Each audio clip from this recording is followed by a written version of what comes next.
my name is Hannah. Welcome back to my channel. I have some books that I am excited to talk about, so buckle up for another book wrap up. Let's just jump into that. All right, so the first book I want to talk about was a recommendation from Nikki over at Red Dot Reads. And this is a very short book. It is called Small Things Like These by Claire Keegan. And this is taking place in Ireland in 1985.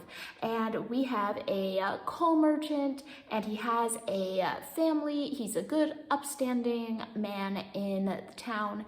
And he sees something that is a little troubling, and he is deciding whether he needs to do something about it or not. And that's basically the whole book. It doesn't feel like there was a lot. So I got through this book and thought, that's it? Okay, so what? So what? And so my first impulse was to say, it wasn't that great. But then it just kind of settled in over a few days. The quiet heroism and the time and place were really interesting because it dealt with a lot of standing up against ingrained power structures such as the Catholic Church in Ireland during this time.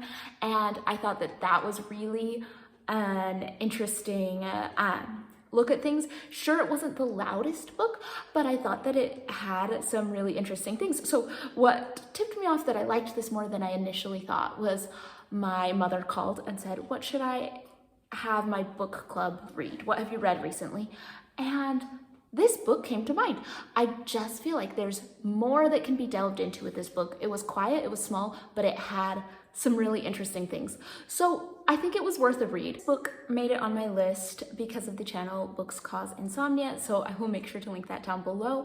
And I think this was a read for maybe middle grade March. This is a middle grade book, and it is Wish by Barbara O'Connor. So this is following our 11-year-old protagonist. And she is in a difficult family situation. Her mother is no longer up for taking care of her. Her father is in prison, and so she is sent to live with her aunt that she doesn't really know. So it has kind of some basics, she makes a friend, she finds out what is meaningful in life, found family, all those, finds a dog. But it was one of those books that was really, really good for the age group. I loved this as a middle grade book because I feel like it didn't talk down.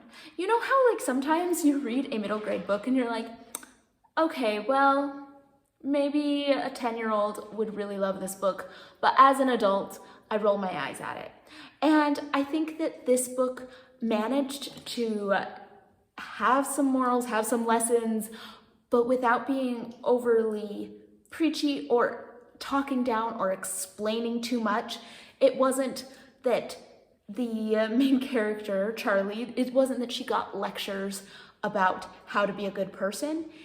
I thought that it was really good. I feel like kids could really get something out of it without feeling talked down to. So I really loved, a little example is she says something unkind to her friend in this new town, and she feels bad about it, and she tells her aunt, and her aunt we don't have that scene. I was waiting for that scene where her aunt sits her down and talks about why we don't talk to people that way and how we can treat people with more kindness. I was waiting for something like that, but instead it was just really quiet and more real life, and I really thought that it was well done. I ended up giving this 5 stars. Now, was this 5 stars, everybody's gonna love it, it's for everyone? No, it's definitely a middle grade book, but I thought it was just really, really well done. So I really enjoyed this one.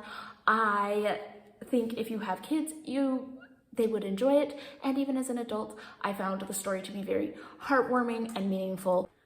Now, don't be surprised that I gave the next one 5 stars because it is by one of my favorite nonfiction authors, Patrick Radden Keefe. I read The Snakehead, an epic tale of the Chinatown underworld and the American dream.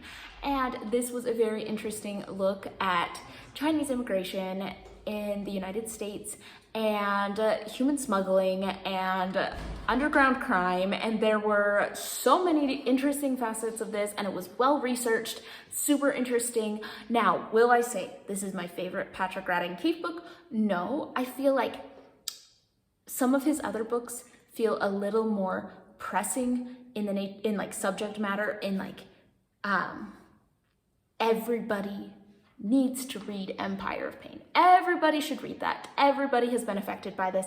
And this book, while it does have far-reaching implications, it doesn't feel quite as immediate as maybe some of the other ones, but this was still a very, very well done book. So if you're interested in the subject matter, this is great. He just has that ability to grab you and drag you along through the story and make you not want to put it down. So I really enjoyed this one, highly recommend. So on the recommendation of Caitlin at Bandy's Books, I picked up Stone Blind by Natalie Haynes, and this is a retelling of the story of Medusa. If you like Greek retellings, you're gonna like this one. It's well done, it's accessible, it's interesting. Were there some times when I thought, wow, I wish I had more of Medusa's perspective, or I wish I could have had maybe more character development in this area? Sure.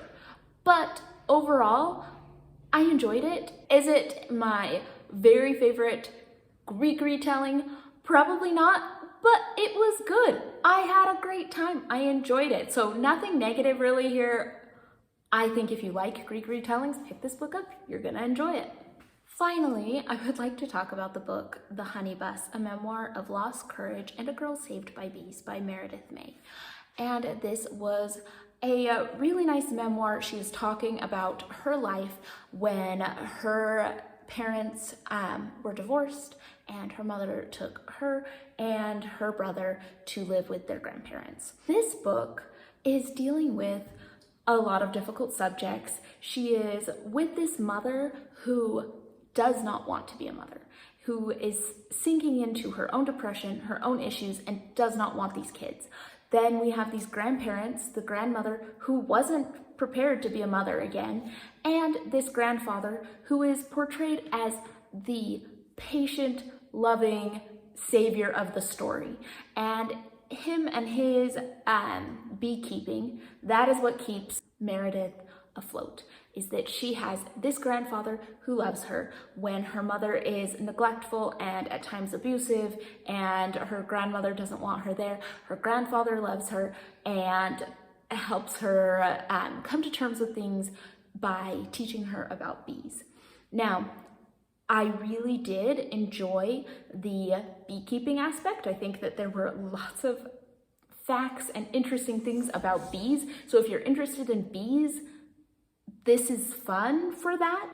If you like those kind of memoirs where it's somebody dealing with a really difficult childhood and moving past it, I think that this is in that category.